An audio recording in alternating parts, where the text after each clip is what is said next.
അസ്സലാത്തു വസ്സലാമു അലൈക യാ സയ്യിദി യാ റസൂലല്ലാഹ് സല്ലല്ലാഹു അലൈഹി വസല്ലം. മുഹിബീങ്ങളെ, ഇന്ന് ഞാൻ പറയുന്നത് നരകാവകാശിയായിരുന്ന ഒരു മനുഷ്യൻ സ്വലാത്ത് കാരണമായിട്ട് സ്വർഗാവകാശിയായി മാറിയ ഒരു ചരിത്രമാണ് ഇൻഷാ അല്ലാഹ് ഇന്ന് ഞാൻ പറയാനായിട്ട് പോകുന്നത്.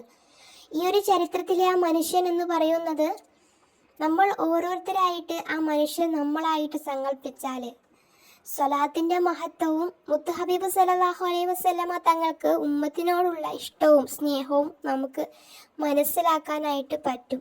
തീർച്ചയായിട്ടും ഈ ഒരു ചരിത്രം ഫുള്ളായിട്ട് കേൾക്കാനായിട്ട് നിങ്ങൾ ശ്രമിക്കുക. ഇൻഷാ അല്ലാഹ് അല്ലാഹു സുബ്ഹാനഹു വ തആല നമുക്കൊക്കെ സ്വലാത്ത് ചൊല്ലാനുള്ള തൗഫീഖ് നൽകി അനുഗ്രഹിക്കട്ടെ. ആമീൻ യാ റബ്ബൽ ആലമീൻ. ഈ ഒരു ചരിത്രം കേട്ടാൽ നമ്മുടെ കണ്ണ് നനഞ്ഞു പോകും. നമുക്കൊരു പാഠവുമാണ് ഈ ഒരു ചരിത്രം എന്ന് പറയണത്.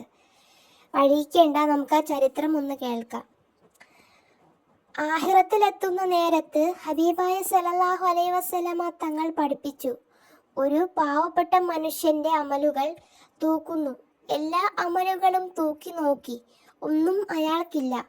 നന്മയായിട്ട് പറയത്തക്ക വിധം നന്മകളൊന്നുമില്ല. തിന്മകൾ ധാരാളമുണ്ട് താനും. ആ തിന്മകൾ കൊണ്ട് കഷ്ടപ്പെട്ട് ശിക്ഷിക്കപ്പെട്ടു പോകുമോ എന്ന് ചിന്തിക്കുന്ന നേരത്ത് അദ്ദേഹത്തിന് നന്മകൾ ഇല്ലാത്ത വിധം അദ്ദേഹത്തെ മുന്നോട്ടേക്ക് നീങ്ങിപ്പോകുമ്പോൾ മുത്ത് ഹബീബ് സല്ലല്ലാഹു അലൈഹി വസല്ലമ തങ്ങൾ പറയുകയാണ്, അർശിന്റെ ചോട്ടിലിരുന്ന് എൻ്റെ ഉമ്മത്തിൻ്റെ ഓരോ ഗതിവിഗതികൾ നോക്കിക്കാണുമ്പോൾ എൻ്റെ ഉമ്മത്തിൽപ്പെട്ട ഒരാളെ മുന്നോട്ട് കൊണ്ടുപോകുന്നു എന്ന് അത് ആദം നബി അലൈഹിസ്സലാത്തു വസ്സലാം അടക്കമുള്ള നബിമാർ പറയുന്നു. ഓ മുഹമ്മദ് നബിയെ, നിങ്ങളെ ഉമ്മത്തിൽപ്പെട്ട ഒരാളെയാണല്ലോ കൊണ്ടുപോകുന്നത്. ഹബീബായ സല്ലല്ലാഹു അലൈഹി വസല്ലമ തങ്ങൾ, ഞാൻ ഉടനെ എണീക്കും, ഞാൻ പെട്ടെന്ന് ഇറങ്ങി പുറപ്പെടും. ഞാൻ അവിടെ എത്തുമ്പോൾ മലക്കുകൾ സജീവമായി ആ വ്യക്തിയെ മുന്നോട്ട് കൊണ്ടുപോകുമ്പോൾ ഞാൻ പറയുന്നു, അള്ളാഹുവിൻ്റെ അടിമകളായ മലക്കുകളെ, എനിക്ക് വേണ്ടി നിങ്ങൾ ഒന്ന് വെയിറ്റ് ചെയ്യണം. ഈ വ്യക്തി ആരാണെന്ന് തിരിച്ചറിയട്ടെ. എനിക്ക് വേണ്ടി സ്വലാത്ത് ചൊല്ലിയിട്ടുണ്ടോ എന്ന് നോക്കട്ടെ. അവസാനത്തെ പിടിവള്ളിയെങ്കിലും മുഹിബീങ്ങളായ നമുക്ക് വേണം. ഇൻഷാ അല്ലാഹ് ഹബീബായ സല്ലല്ലാഹു അലൈഹി വസല്ലമ തങ്ങൾ നമുക്ക് കാരണമായി നിൽക്കുന്ന നേരമാണല്ലോ. ആ സമയത്ത് മലക്കുകൾ പറയുന്നു, ഞങ്ങൾ ഇവിടെ നിൽക്കില്ല, ഞങ്ങളോട് ഇദ്ദേഹത്തെ കൊണ്ടുപോകുവാൻ അള്ളാഹുവിൻ്റെ ഭാഗത്തു നിന്നും ഉത്തരവ് വന്നിട്ടുണ്ട്. ഉടനെ തന്നെ പറയുന്നു, അള്ളാഹുവേ, എൻ്റെ ഉമ്മത്തിൻ്റെ വിഷയത്തിൽ നീ എന്നെ പരാജയപ്പെടുത്തില്ല എന്ന് വാക്ക് തന്നിട്ടുണ്ടല്ലോ അള്ളാഹ്. എൻ്റെ ഉമ്മത്തിൽപ്പെട്ട ഒരു ആളെയാണല്ലോ കൊണ്ടുപോകുന്നത്. അള്ളാഹുവിൻ്റെ ഭാഗത്തു നിന്ന് നിർദ്ദേശം വരുന്നു, മലക്കുകളെ, മുഹമ്മദ് നബി സല്ലല്ലാഹു അലൈഹി വസല്ലമ തങ്ങൾക്ക് വേണ്ടി ഒന്ന് താമസം ചെയ്തു കൊടുക്കൂ. മലക്കുകൾ അവിടെ നിൽക്കുകയാണ്. ഞാൻ അയാളെ കണ്ടിട്ട് മുഖത്ത് ഒന്ന് നോക്കുന്നു. മുത്തുനബി സല്ലല്ലാഹു അലൈഹി വസല്ലമ തങ്ങൾ മുഖത്ത് നോക്കിയാൽ അറിയാനായിട്ട് പറ്റും, സ്വലാത്ത് ചൊല്ലിയ ആളാണോ, എന്നെ ബഹുമാനിച്ച ആളാണോ, അല്ലെങ്കിൽ എന്നെ മുഹബത്ത് വച്ച ആളാണോ എന്നൊക്കെ. ഞാൻ നോക്കുമ്പോൾ എൻ്റെ പേരിൽ ധാരാളം സ്വലാത്ത് ചൊല്ലുന്ന ആളാണ്. നബി സല്ലല്ലാഹു അലൈഹി വസല്ലമ തങ്ങൾ പറയുന്നു, ഒരു സിം കാർഡ് വലിപ്പത്തിലുള്ള കാർഡ് എൻ്റെ ഊരക്കെട്ടിൽ നിന്ന് എടുത്ത് മീസാൻ തട്ടിലേക്ക് ഇട്ട് കൊടുക്കുന്നു. ഹസനാത്തിൻ്റെ തട്ട് കനം കൂടുന്നു. വെപ്രാളം തുടങ്ങുന്ന ആളുടെ മുഖത്ത് സന്തോഷം വരുന്നു. ആ സന്തോഷം കൊണ്ട് അദ്ദേഹം ചോദിക്കുകയാണ്, നിങ്ങൾ ആരാണ്? എനിക്ക് അറിയില്ലല്ലോ. നിങ്ങൾ കാരണമാണ് എനിക്ക് അള്ളാഹു വലിയ ഗുണം നൽകിയിരിക്കുന്നത്. ഞാൻ ആരാണെന്നറിയുമോ?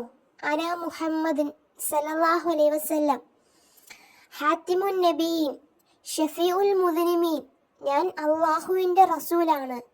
പാപങ്ങൾ ചെയ്ത ആളുകൾക്ക് ഷഫാഅത്ത് നൽകുന്ന ആളാണ്. ഇത് പറയുന്ന നേരത്ത് ആ മനുഷ്യൻ്റെ നേരെയുള്ള നിശ്ചയം അഥവാ നരകമെന്നുള്ള നിശ്ചയം മാറ്റി അള്ളാഹു സുബ്ഹാനഹു വ തആല അള്ളാഹുവിൻ്റെ ഭാഗത്തു നിന്നും ഓർഡർ വരികയാണ്, കൊണ്ടുപോകൂ അദ്ദേഹത്തെ സ്വർഗത്തിലേക്ക് എന്ന്. ഇവിടെ മനസ്സിലാക്കേണ്ട ഒരു കാര്യമുണ്ട്. സ്വലാത്ത് എന്ന് പറയുന്നത് അത്രത്തോളം മഹത്വമുള്ള ഒന്നാണെന്ന് നാം മനസ്സിലാക്കുക. അതുകൊണ്ട് തന്നെ നമ്മൾ നിത്യേന ഒരു 100 സ്വലാത്തെങ്കിലും ദായിമായിട്ട് ചൊല്ലാൻ ശ്രമിക്കുക. അത് നമുക്കൊരിക്കലും നഷ്ടങ്ങളില്ല. നമുക്ക് ദുനിയാവിലായാലും ആഖിറത്തിലായാലും നമ്മുടെ ആഗ്രഹങ്ങൾ വരെയും സാധിച്ചു കിട്ടുന്ന ഒരു ആയുധമാണ്, ഒരു മരുന്നാണ് സ്വലാത്ത് എന്ന് പറയുന്നത്. ഇപ്പോൾ ഈ പറയുന്ന ആ വ്യക്തിയെ നരകത്തിലേക്ക് കൊണ്ടുപോകുന്ന നേരത്ത് മുത്ത് ഹബീബ് സല്ലല്ലാഹു അലൈഹി വസല്ലമ തങ്ങൾ വന്ന് അദ്ദേഹത്തിന്റെ ആ സ്വലാത്തിന്റെ ആ ഒരു സിം കാർഡ് വരുമ്പോൾ സ്വലാത്തിന്റെ ആ മീസാൻ ഇട്ടതോടുകൂടി അയാള് രക്ഷപ്പെട്ടു പോവാണ്. അയാൾ ആ നരകത്തിലേക്ക് കൊണ്ടുപോകുന്ന ഭീതിയിലാണ്ട് മുഖമൊക്കെ വല്ലാണ്ടിരിക്കുന്ന അവസ്ഥയിൽ നമ്മൾ സ്വയം ചിന്തിച്ച് നോക്കട്ടെ മുഹിബിങ്ങളെ. നരകത്തിലേക്ക് പോകാൻ വേണ്ടി കൊണ്ടുപോകുന്ന സമയത്ത് അദ്ദേഹം രക്ഷപ്പെട്ടെന്ന് കേൾക്കുമ്പോൾ അയാളുടെ മുഖത്തുണ്ടാകുന്ന ഒരു സന്തോഷം, അയാളെ സ്വർഗത്തിലേക്ക് കൊണ്ടുപോകുന്ന ഒരു സന്ദർഭം, ഇതൊക്കെ നമ്മളൊന്ന് ആലോചിച്ചാൽ നമുക്ക് മനസ്സിലാവും മുത്ത് ഹബീബ് സല്ലല്ലാഹു അലൈഹി വസല്ലം തങ്ങൾക്ക് നമ്മളോട് എന്തോരം ഇഷ്ടമുള്ള ഒരു നേതാവാണെന്ന്. എല്ലാ നബിമാരും സിംഹാസനത്തിലിരിക്കുമ്പോൾ തങ്ങൾക്കും കയറി ഇരിക്കുക, പക്ഷെ തങ്ങൾ ഇരിക്കൂല. എന്തുകൊണ്ടാണെന്നറിയാമോ? എൻ്റെ ഉമ്മത്തിൽപ്പെട്ടവർ നരകത്തിൽ പോവേ, അതുകൊണ്ടാണ് ഇരിക്കൂലാത്തത്. അത്രത്തോളം ഇഷ്ടമാണ് നമ്മളോട്. അതുകൊണ്ട് തന്നെ നമ്മൾ ഒരിക്കലും മുത്ത് ഹബീബ് തങ്ങളെ ഒരിക്കലും മറക്കരുത് മുഹിബിങ്ങളെ. നമ്മൾ സ്വലാത്തുകൾ ഒരുപാട് ചൊല്ലണം. തങ്ങളെ എപ്പോഴും ഇഷ്ക് വെക്കണം. തങ്ങൾക്ക് വേണ്ടി എപ്പോഴും തങ്ങളെ ഓർത്ത് ഇഷ്ക് വെച്ച് സ്വലാത്തുകൾ ചൊല്ലുമ്പോഴാണ് അതിൻ്റെ യഥാർത്ഥ സ്നേഹം നമുക്ക് കിട്ടത്തുള്ളൂ. സ്വലാത്തുകൾ ചൊല്ലി മറ്റു തെറ്റായൊരു മാർഗത്തിലേക്ക് പോവുകയും ചെയ്താൽ ഒരിക്കലും അത് ശരിയല്ലാത്ത കാര്യമാണ്. അതുകൊണ്ട് എന്ത് തെറ്റായ പ്രവൃത്തി ചെയ്യുമ്പോഴും മുത്ത് ഹബീബ് തങ്ങളെ ഓർക്കണം. നമുക്ക് നാളെ മഹ്ശറയിൽ നമ്മളെ രക്ഷിക്കാൻ വേണ്ടി വരുന്ന നേതാവാണ് മുത്ത് ഹബീബ് തങ്ങൾ. ആ തങ്ങളെ നമ്മൾ ഓർത്തിട്ടെങ്കിലും നമ്മളെ സ്വലാത്തുകൾ ധാരാളം ചൊല്ലുക, മോശമായ പ്രവൃത്തികളിൽ നിന്നെല്ലാം പിന്മാറാം. ഇൻഷാ അല്ലാഹ് അല്ലാഹു സുബ്ഹാനഹു വ തആല നമുക്കൊക്കെ ധാരാളം സ്വലാത്തുകൾ ചൊല്ലാനും മുത്ത് ഹബീബ് സല്ലല്ലാഹു അലൈഹി വസല്ലമ തങ്ങളെ ഒരുപാട് ഹുബ്ബ് വെക്കാനും തങ്ങളുടെ പുണ്യഭൂമിയിൽ ചെന്നെത്താനൊക്കെ അല്ലാഹു സുബ്ഹാനഹു വ തആല നമുക്കൊക്കെ തൗഫീഖ് നൽകി അനുഗ്രഹിക്കട്ടെ. ആമീൻ യാ റബ്ബൽ ആലമീൻ. ഇൻഷാ അല്ലാഹ് ദുആ വസിയത്തോടെ.